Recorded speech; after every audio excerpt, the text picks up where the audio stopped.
welcome to today's talk of the offensive security course. Before we start with the talk, I'd like to make a quick announcement as usual.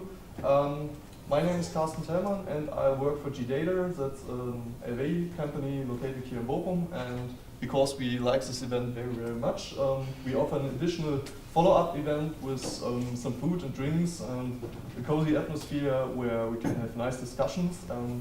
Yeah, if you want to take the opportunity and talk to the speaker in detail about details of the talk, or just want to get in touch with some of the organizers or people who are working in the AV industry, people with a technical background, all of you are invited, and if you have further questions, please come to me after the talk. So, without further delay. All right, thank you. Should I do it or? Yeah, go ahead. Okay. Is the mic thing working for whoever it's working for? All right, yeah. No, that's part of it. It's not perfect. No, it's part of it.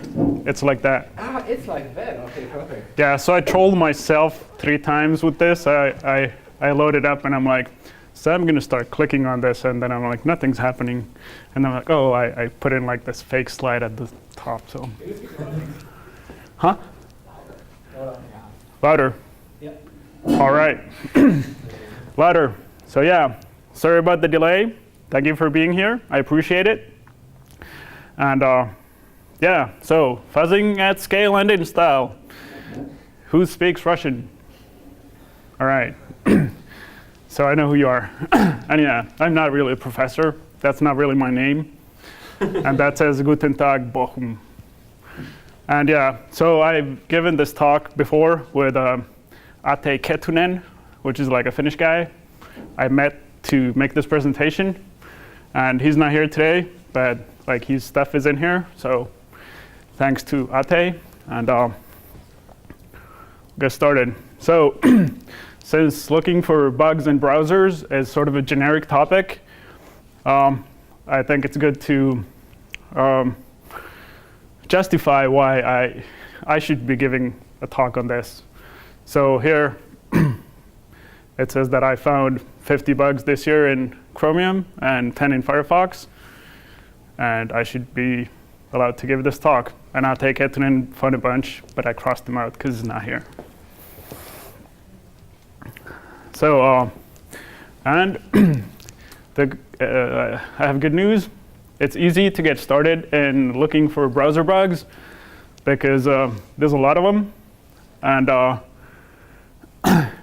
when you find your first one and you send it in, then like the people if you send it into Chrome or Mozilla, then they'll know it's your first one and they'll be like, awesome, we love you, thank you for sending in this great bug, and let's work together. And it makes you feel good, and they try to get you in the flow of finding more bugs and sending more bug reports. And I'm like a total security noob. I saw Aki Helin's talk at T2 2 years ago on his fuzzer, and then I thought I could do that, and then I found a bug, and then this is how it got started. And then Ate, like he started a year and a half ago, but I crossed it out again. So he's also like a noob. So who knows Sanitizer? You people are awesome. And yeah, so who knows Valgrind? Okay. So Sanitizer is a compiler plugin for Clang, and Clang is the C++ compiler of the LLVM ecosystem. And what Valgrind does is at runtime, it goes through your code and it tracks all the allocations and all the frees and all the sizes of objects, and it tries to find use after frees, it tries to find invalid memory accesses, it tries to find buffer overflows. But it's really slow, like 10 times or 100 times slower than normal. So then it's not really feasible to do stuff under Valgrind or do a lot of stuff there. But then the developers of Chromium created this compiler plugin called Sanitizer that essentially does the same stuff, but it's really, really fast. So you can browse with an asan compiled browser.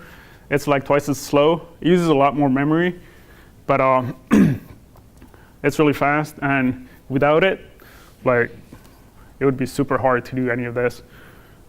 For example, if you find a bug that ends up jumping to 0, then you know that the access violation is a 0 and EIP is 0. So then there's no way to tell if another crash at EIP 0 is the same or a different one other than running them in a debugger or blah, blah, blah, which if you get like 10,000 crashes a day, you don't want to run all of them through the debugger to find out that all of them are actually the same.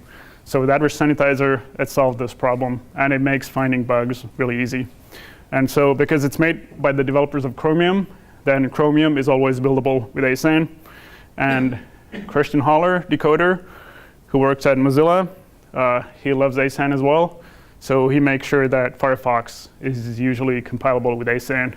And it's firstly on Linux, but then also on OS X. And it's these days, it's almost always possible to get working OS X builds as well on both browsers.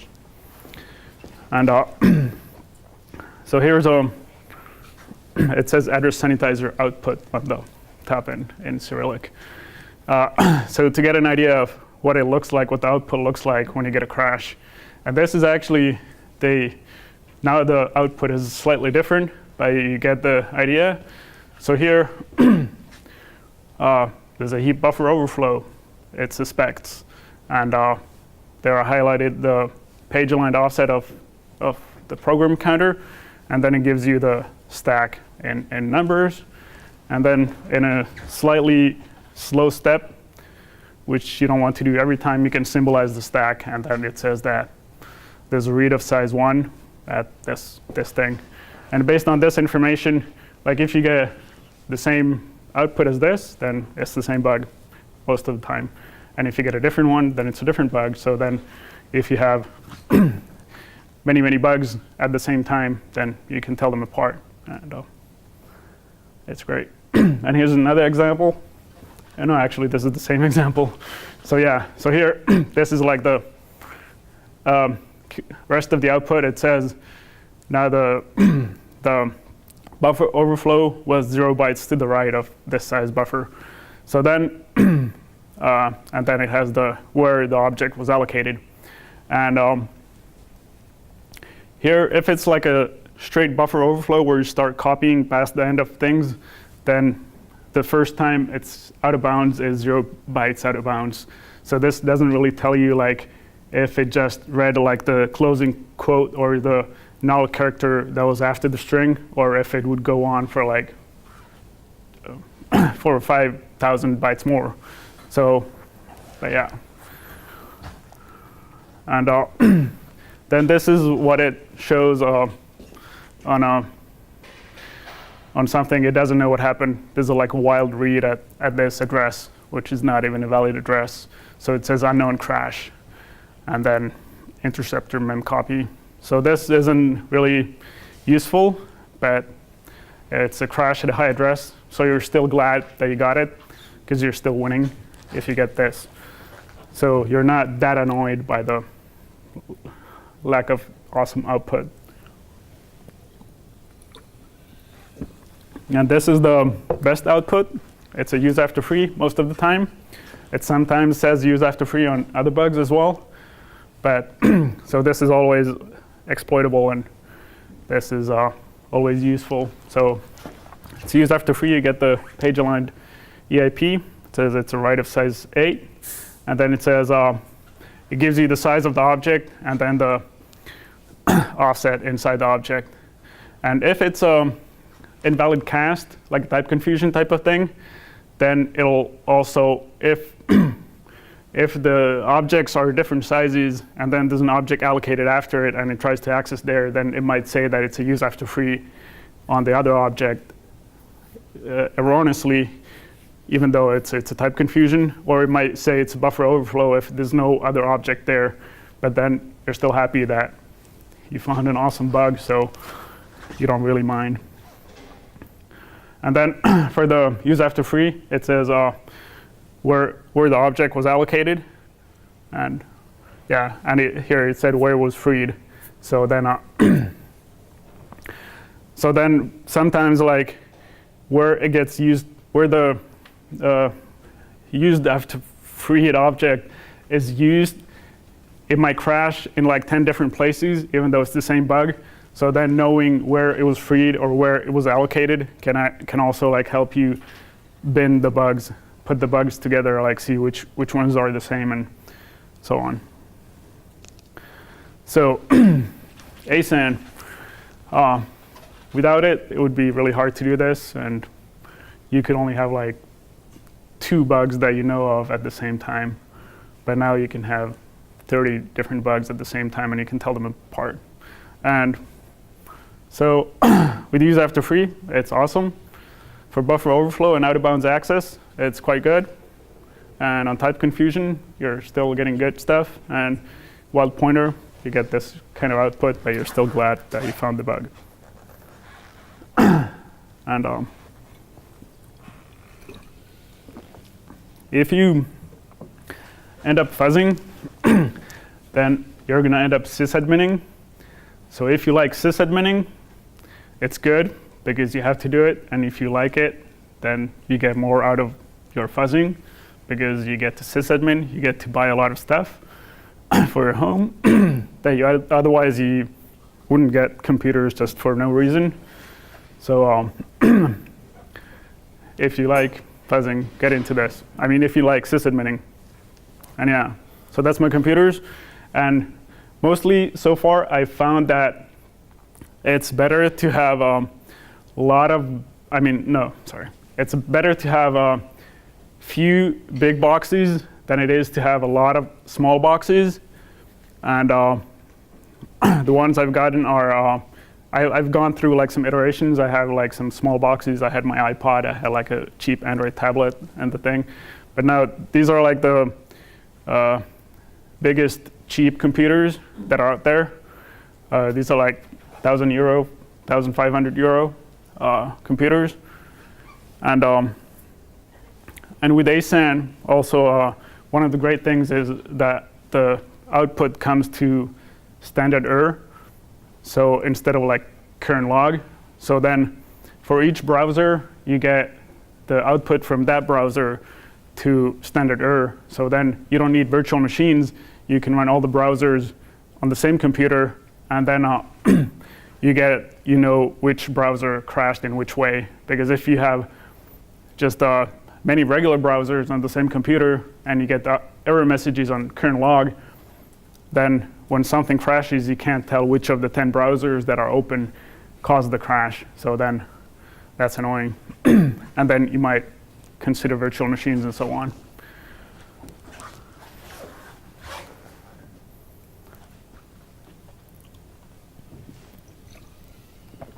And so eventually you'll want to fuzz on, or it depends like what you want to do with your bugs. But if you just want to find bugs because you like finding bugs, then it makes sense to look for bugs on trunk or master or whatever. So the newest development version, because all the other versions are so full of bugs that you'll hit like the already known bugs all the time. So then to stay on trunk, you have to see what the developers are doing. You have to go like in their wiki, in their mailing lists, in their things, and see what they're doing, how they are building the thing. And when you notice that you can't build this browser anymore, then you have to go on the wiki and change your command line and change your settings and so on. And it's also so you find new bugs, but also like stuff stops working when you just do the same thing and they change how they do things. And also they have many of the same problems as you. They want to, for example, start the browser and then like input keyboard commands into the browser. But and you want to do that because there's bugs in the handling of keyboard events. So then when you look at how they are doing it for their own purposes, then you can also do it at home. And yeah. So some of the bug categories that are out there and where they are in the browsers. So we gave this talk in Moscow, and we didn't dare say anything about Pussy Riot, but we're like whispering, use after free Pussy Riot. And then, so the DOM, all kinds of rendering stuff, and CSS, they create a lot of objects. They create these hierarchical graphs of objects, and then they try to optimize which references to keep, and then they fail at that. So they're really prone to use after free, Pussy Riot. And also invalid cast. They try to get an optimal type of object for things, and then they get it wrong, and then that results in invalid casts. And then for buffer overflow, the media formats, the binary formats, there are a lot of tag length value type of stuff, and that kind of code is prone to buffer overflows. And also the canvas feature of the browsers, and especially the Skia library that's used in Chrome has had a lot of buffer overflow bugs. And then in WebGL, I found several integer overflow bugs. One of the reasons is that WebGL has its own integer type, which is 32 bits, even on 64-bit platforms. So that creates some confusion there and leads to integer overflow bugs there. And then it's surprising what kind of bugs are out there this year. And for example, the top bug, I originally thought it was Ateket who found it, because I saw it in the version control. I saw that there was a GIF bug, and then I looked at it, and then it was in a WebKit, and then I looked at it, and then I read the GIF spec, and then I saw that from a valid GIF to the crashing GIF, there was only 2 bits that had changed. So if I thought wow, should I look for GIF bugs with bit flipping in 2012? I would have thought that GIF is fine. We've figured out GIF. There's no more bugs. And then flip 2 bits, and you have a security bug. And then 3 months later, I accidentally opened the GIF in asan build of Firefox, and I saw, oh, the bug is in Firefox. And and then Firefox said, well, it's because the WebKit guys mostly stole the Firefox GIF decoder at the time, and so they also copied the bug. But it was a very difficult to exploit bug. So you could exploit it if you looked really hard at it and you wanted to prove that it's exploitable, but there's so many other bugs that it doesn't make sense to exploit that one. But yeah, so CV 2806, that was Ateket found that bug, and it was in Firefox and Chrome, both of them, and out of bounds right of null in libjpeg turbo, also this year, bit flipping. Who would have thought JPEG would have that kind of bugs this year? And Ateket also found a bug in Wave. Then he found a bunch of GIF bugs in Firefox that were exploitable. And then there was another guy who, unfortunately, was not Ateket, found a bug in favicon, which is one of the most trivial formats. It was the BMP favicon thing this year. Who would have thought? And then this is 2896 that I found. It was an integer overflow and safe integer library in safe add and safe multiply, and they added safe add uint32, safe multiply uint32, which makes it a safe integer library where we have to get the integer types right for it to be safe. So ironic bugs are always good. And then this bottom bug. So there's a use after free in SVG that I found, and they told me that, well, we already know about this, and we were rewriting the whole section that this is under. So you're not going to get anything. So then I waited for them to fix it to see if they had more bugs. And then like 4 months later, I realized that they'd fixed it earlier, but I hadn't noticed because it was crashing for me still. So then I sent that one in, and then they fixed that one. They immediately replied with, it's obvious to see where the bug is, and it's very hard to fix it. So they took months to fix it, and then I still found a third bug in there after. And the third bug was a infinite recursion before like the second fix, but then after the second fix, it was use after free. So, and yeah, it says dumb fuzzing and bit flipping. So you don't have to do anything fancy even now. You can just flip bits in binary formats. You can even flip bits in text formats like HTML. Like you change like a quotation mark, you flip a bit, it's not a quotation mark. Some event handler disappears from your repro file, and then you find a new bug. Recently, I found a bug where you change take the file, you change a 0 to a 1, so a 1-bit difference, and then there's another bug, even in text formats.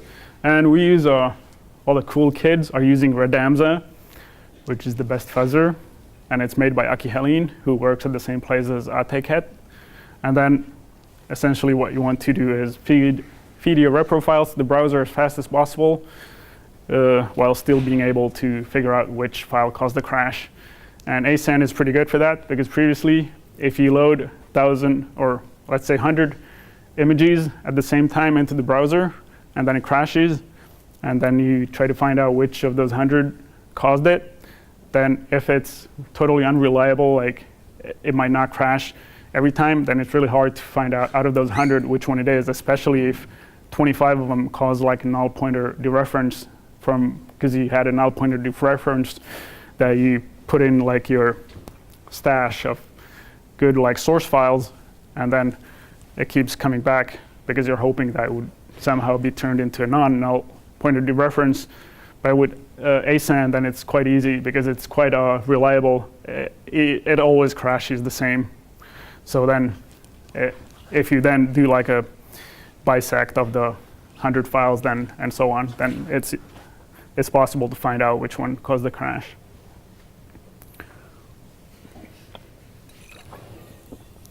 And so then, but if you have time left over from reporting bugs, because your dumb fuzzing is not finding that many bugs, then you can write something smarter. So then this is the process. And especially like when you get a crash, then you hope you did your smart thing in such a way that it's possible to reproduce the bug a second time, and you don't just have like a thing that says, there was a crash, I don't know what caused it. And then you hope that it's not like 100 megabyte blob that if you change one bit, then it doesn't crash anymore. And then anyway. So, and here's an example of what I did. This is like almost exactly a year ago. So I had a bunch of WebKit like bugs, and then I wrote a script that put like all the lines of JavaScript from my previous bugs into an array, and then randomly evaluated one of those lines.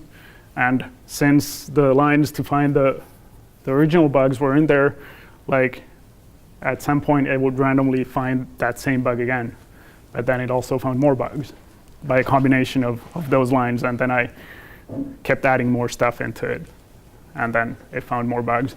And this this went on for like 4 months. I found like 50 bugs from this thing, and then now it's sort of like winding down, like since March. And here's an example of like an actual bug. Like this is like the use after free rsync output that was there. Like this is what triggers it, and it's really simple. So you can assume that someone from Adobe wrote the code that was vulnerable. And you don't even have to like add this thing to the DOM. Like you just create the element, make it the date, and then make it not a date, and then boom. So then you could have these 3 lines in an array, and pretty soon, if you took them out randomly, it would be this order, and then you'd find the crash. And here's these both. This is like the same bug in both of them. So in the top one, it says type equals quote, and then inside it says type equals space quote, and then it got confused and crashing ensued. And then the other one is, I don't know what the proper syntax for the CSP thing is, but it's not this, and that caused this same bug to occur.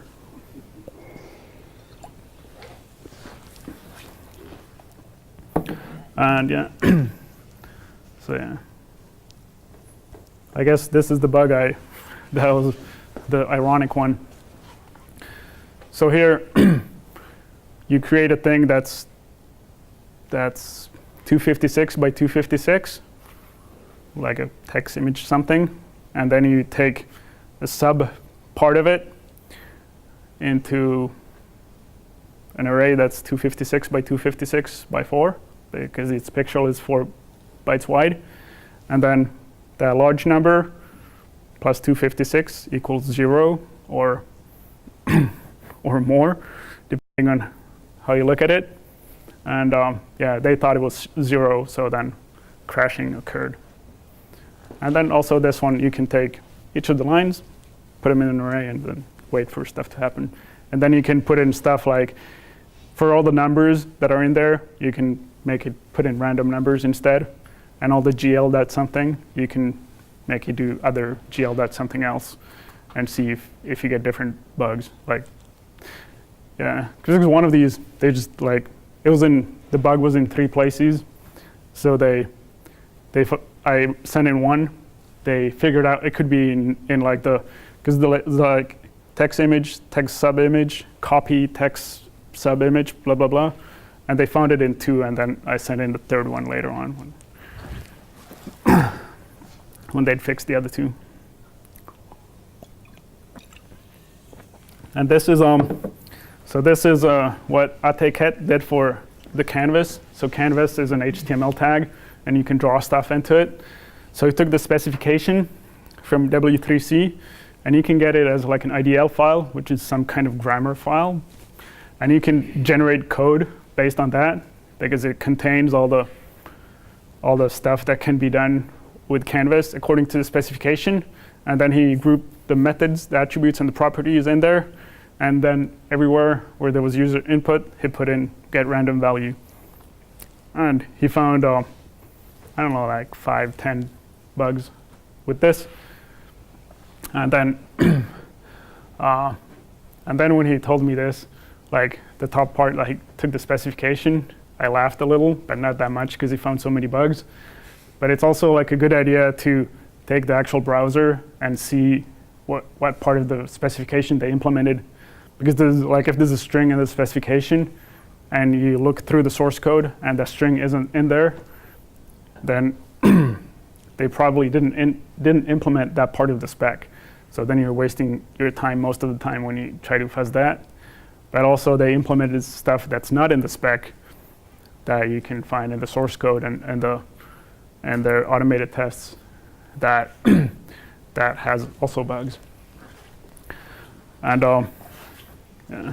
And originally I thought that the automated tests, for example, the layout tests directory in WebKit would have would cover everything that's in the browser, because putting that stuff in the automated tests means that when they created that functionality, they tried it out and like recorded what it should look like. But it turns out that there's a lot more in the browser than what's in the layout tests. So actually, no one has ever tried those parts of the browser that like they wrote the code for. So one would assume that there could be bugs in there. And yeah, and this is the radamsa is like the dumb fuzzer, if one can say that about radamsa, which is awesome. And it's made by Aki Helin, who works at the Oulu University Secure Programming Group, which is like the this place of Oulu, which is the capital of the North Pole, which is a continent. And that's the second line is sort of a troll because you can't see that presentation. It's secret, but I've seen it. It was wonderful. But essentially, it does all kinds of binary stuff. It moves stuff around in the files. Like if you have a bunch of PNG files, then it looks at all of them and it looks like, well, here's a thing that's like a block header thing, and here's another one, and then it switches them around in the files. And then for strings, it does the same kind of thing. So if it sees that like this part of HTML is inside here, then here's the HTML, and it moves stuff around, and it's awesome. And then like there's some Russian skiers or mathematicians that are involved, Kolmogorov and Smirnov, but you don't have to care about that. It just works.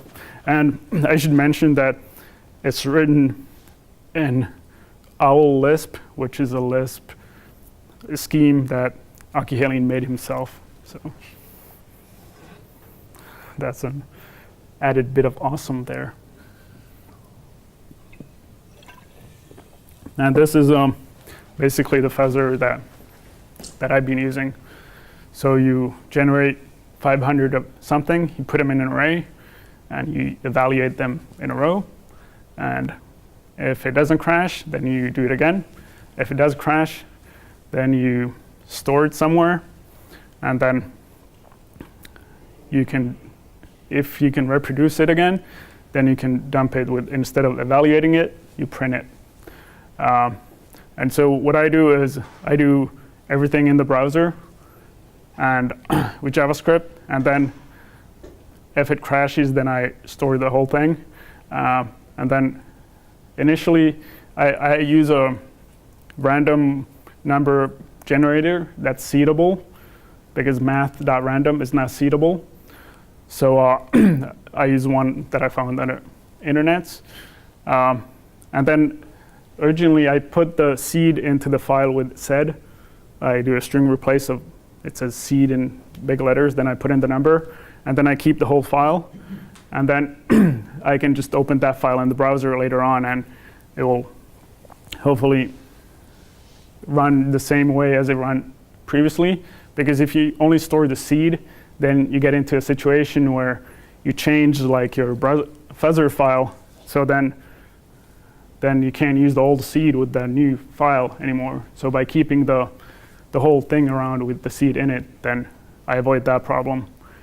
The only time I've run into problems with that is like really experimental APIs where they change like the API like later on, and then I have my old crash file, and it doesn't actually crash, because not that the crash was in the changed API, but it just like there's an error there, it does nothing there, and it stops running because the peer connection RTC 00, which I thought was like a fine name, suddenly doesn't have this 00 at the end anymore. So yeah. And so this is Ate's fuzzer. So I've only done like HTML, CSS, SVG type of stuff, because I thought GIF, WAV, JPEG would be fine by now. But Ate does like 20 plus file types supported by browsers. And then he has like a Node.js thing that sends the stuff into the browser. But yeah, usually like at this point during the presentation, I just go like, ooh. So I have no idea what he says like during this slide. So for reproducibility, use asan. It's like developers, but with asan. So, and then don't do what it says there, the body children, because there you're referencing, I guess, the 6th child, and when you append child, the 8th child, then the 8th child is removed from its parent, and then then you can't reference body that children 8, 7. It's not the same one anymore. That has changed, and if you remove a line, if you have like 500 lines of thing that causes the crash, and you remove a line that's above this, then the indexes change, and then you can never remove any line that's above this. And then if you have like 10 bugs and you have 500 line things that are like this, then you're like, so much wasted. And so what you want to do is like have a variables or like an array of stuff that you define yourself, like say child 5, and then you put in like the 5th child, and then later on you reference child 5, so then it stays child 5 throughout the life of the thing. And then you can, so if you group stuff as it says, then if you notice that this child 5, I don't need it for anything, then you can just go g/child5/d, and then all the child 5 goes away. And then if you have like 8 canvases on your thing, and you have like a reasonable way of deleting certain canvas, then you can get down to fewer files, fewer lines of stuff fast. And yeah.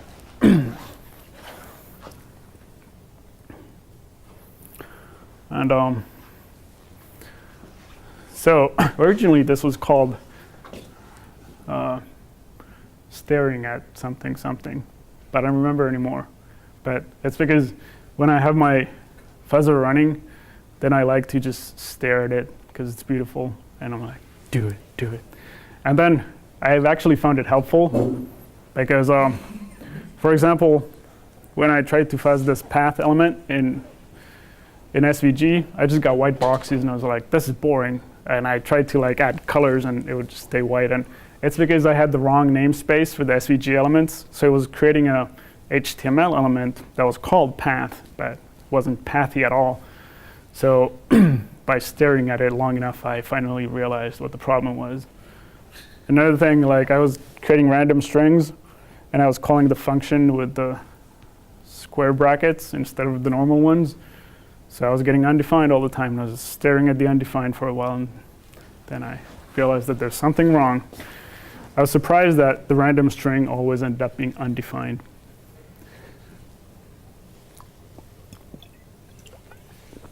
And so this is how I minimize test cases.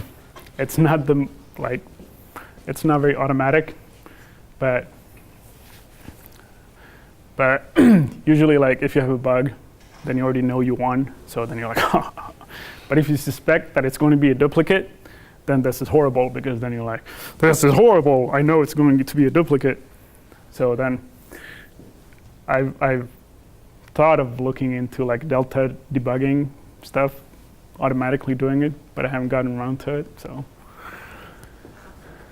yeah, so I notify wait will quit when that file is changed.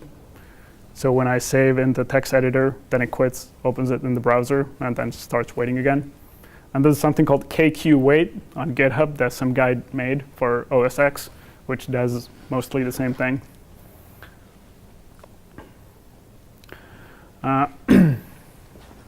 And here's like what you can start with. This is what I started with, essentially. It was even simpler than this, because it was on one line. When I saw Kärkkäinen's talk, and I was like, wow, I could do this. Because I looked at Peach, and was like, all right, you have to create XML files of something. And I'm like, nah, fuck it. This fuzzing thing probably wasn't for me. But then I saw this, and I was like, I could do this. And so can everyone read it? Who doesn't understand what it does? Everyone understands? Who understands what it does? Okay. So you have a loop that goes on forever. And then, yeah, originally, so you gzip your bash into like a gzip file. So it doesn't matter that it's bash, it's just a gzip file. And then forever, you run the fuzzer on your gzip file, and you create a fuzzed gzip file. And then you try to decompress your fuzzed file, and you don't care about the output. And then you see if the exit code of the gzip process was above 127, which means that it's a good crash, and then you exit the loop. Otherwise, you keep going. And so when you leave this on and you come back in the morning, and then if the loop has exited, then fuzz.gz should crash gzip when you try to decompress it, and then you won. And then like the downside is that if it crashes like the minute you walk out the door, then you waste the whole night because you could have found more stuff. So then when you have found a bunch of bugs like this, then you want to do more stuff. You can have like in your terminal, you can have this in several tabs. So then if you have many processors, then you can make use of them. And this is essentially, I had this in many tabs when I found my first bug. And then, so it's a good idea to do something that works and then iterate, add more stuff on that rather than trying to do something huge at like right away. And this is like an actual CV number. I looked it up.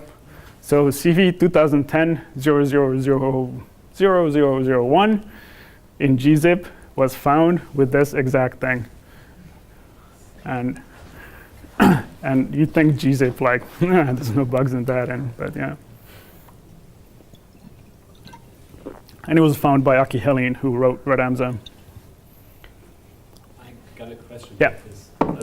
A return value of 100 greater than 127 automatically means that it's a memory safety issue, or what does it mean? Why do you say it's always a good? You said a good bug, right? Yeah. Well, does anyone want to answer it from the audience?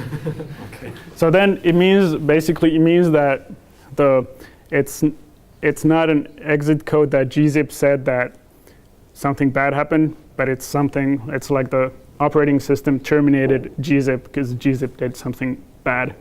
So then like if gzip is unable to decompress the file, then it'll say like this is exit code 8 and this is exit code 4 because it was like a bad in this way. But then if it's above 127, then it's the operating system that killed gzip instead. Thanks.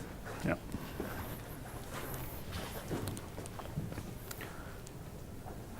So, well, eventually, like if you have that in a bunch of tabs, then you have like something that'll, like when it crashes, instead of like going home for the day and doing nothing, then you have like a directory called gold or win, and then you moved fuzz.gz in there with like a different name, and then you restart over. So then you just come in like every 5 minutes and you look into your directory called win and you see what's in there. And then you're like, wow, I'm seeing the same bug every 10 minutes, but I want to know if I have other stuff. So then you want to have some way of recording like what was the crash in each of those files. So then you can tell if you have different crashes.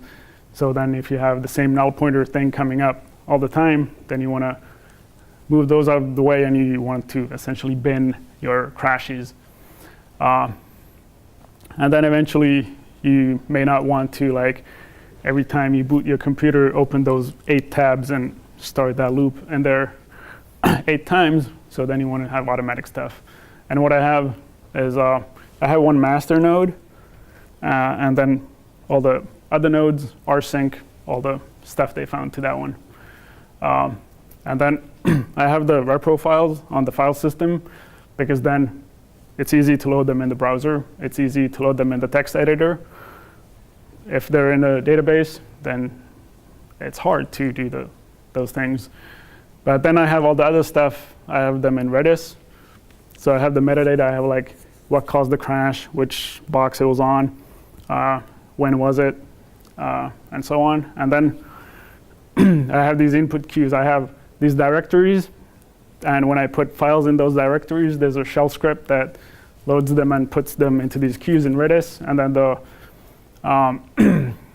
fuzzers or like the browsers then load the next file from the queue and then open it in the browser. And if it doesn't do anything, then they just lose the file. Otherwise, they keep it and eventually rsync it to the master node. And then, so this is what I looked for in the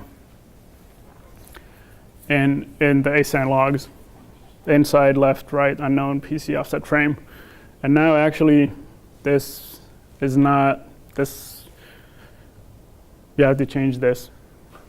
I recently changed it. I haven't updated the slides, but this is like a new one. It's like segv, and then you have to have like a space in front of it.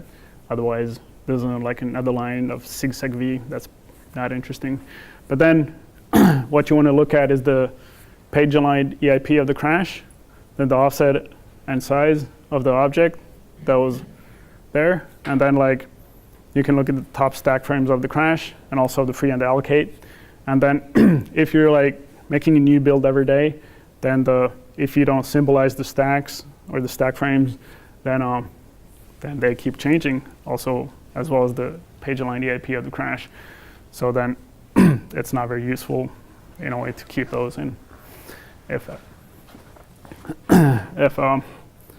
if you don't symbolize this stuff.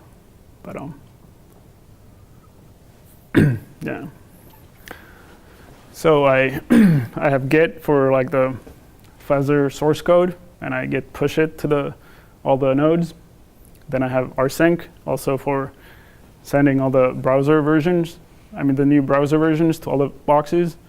Then I don't have virtual machines. I just have stuff on the computer itself. And then for the graphics thing, so if you run browsers on native Xorg, then Xorg will die pretty soon, which in a way is good, but in many ways it's bad, because then all the browsers on that computer stop. And then if you have like an automatic thing to restart Xorg when it crashes, then the kernel dies, which in a way is good, but for this thing it's bad. So Xephyr, which is like a virtual X thing on top of X, would be quite nice, but it leaks memory in the kernel. So then you'd have to reboot all the time, which would sort of, you were already rebooting like in the other scenario. So, so XVFB works quite well for many things, but and it doesn't leak memory or anything. And you can have like for each browser, you have its own XVFB that you restart like every 2,000 or 200 runs. But then there's certain things that don't work under XVFB, which is mainly the GPU accelerated things. And obviously there's bugs in the GPU accelerated things. For a while, all drivers on Linux were blacklisted in Chrome because they were all so shitty. And then like this summer I found that they had been unblacklisted for some reason, and then it turns out they weren't like that shitty, but they had a bunch of bugs in them. And yeah, so then I have two, because the Intel driver is like the most interesting one for Chrome, because that's what that's the only one they care about. So then I have 2 boxes with Intel GPUs, and then I have like 1 or 2 browsers on each of them, so that they don't, like the whole box doesn't die too often. And then I have all the other browsers under XVFB. And then I have a Mac also, and if on Mac I have Firefox and Chrome both looking at GPU stuff at the same time, then the kernel also dies on OS X. So then I have only one of them looking at the at the GPU stuff, and one of them looking at non-GPU stuff, and then it doesn't crash that often. And then, because you're sysadmining and you're updating the thing the whole time, then you want to like do the normal monitoring that sysadmins do, load, temperature, and then how many repro files are going through. And also, you want to see that you're getting crashes out of it. Because if you, for example, you get a new version and it has like a new sandbox that under asan causes it to crash on load, on start, then you'll have high load, high temperatures, high throughput, but you're not getting anything useful out of it. You might actually have a lot of crashes, but they're all at the same bad one. So what I do to see that the whole thing is working, I send in the known crashes from before. So then if I see that I have the same crashes still happening, then I know that the system is mostly working. And then that you can also tell if they fixed one of the bugs that you know of. Yeah. And this is the saddest thing that happens. You get an email from Inferno that says status duplicate. And so Inferno is this guy working at Google. And now he's fuzzing with 20,000 computers. And now he's also fuzzing Firefox, which is very sad.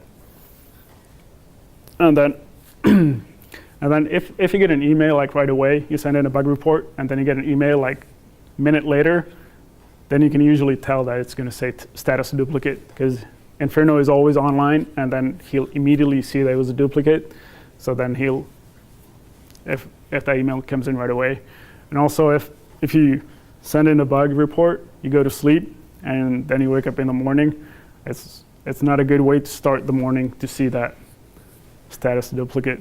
So then I have things I do. I don't read the email right away. I get breakfast. I say, it doesn't matter, it doesn't matter, it doesn't matter, and then I read it.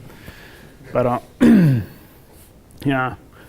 So, but sometimes those Adobe guys are adding good stuff into the trunk, and then you see all your boxes are getting the same crash. You update, you're getting the same crash on all of them, every 5 seconds, and then you go on IRC and you ask Ate, are you seeing this one? I'm yeah, obviously. And then you try to minimize it as fast as possible, because Inferno is going to find it right away. So you try to send it right away and beat Inferno at his own game. And sometimes it works, and then you're really happy. So yeah, I used to say Miob is an Ate over 50 dupes, but I took out Ate because he's not here. So yeah, it has happened a lot to me this year. And I got at Zero Nights, someone from the audience said that our algorithm is not very smart because we are getting so many duplicates. And because essentially this is all due to that was just a random German saying that I found. I used to have a Finnish one and then a Russian one, but no, yeah. So because random stuff gets me bugs and so on, so obviously I'm very superstitious, and then I try to collect the good seeds, and I look for 4-leaf clovers and so on. So I knock on wood. And yeah, but luckily the browsers are always adding new features, which are obviously full of bugs. And then hopefully the bounties will go up. If there's fewer bugs, then you can get still money from the few bugs because the bounties are high. And if we have too much time on our hands, then we'll have to learn to write exploits. But yeah.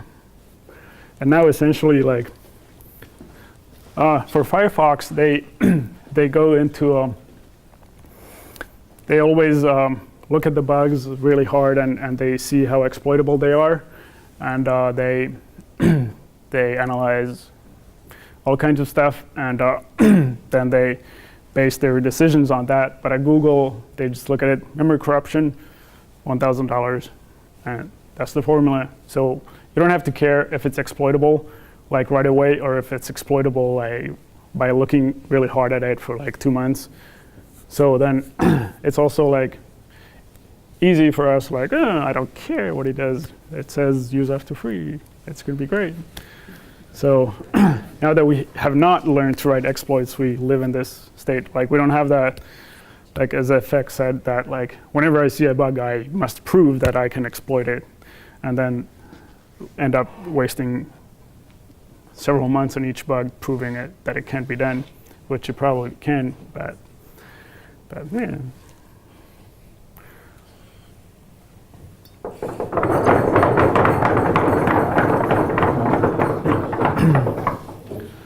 And yeah, I can show you the thing.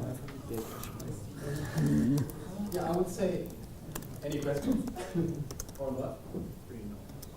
Are there any? Fine. So, obviously, there's no question. But I have one. Or actually two.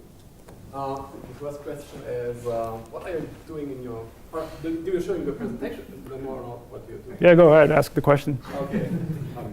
Oops, Okay. sorry.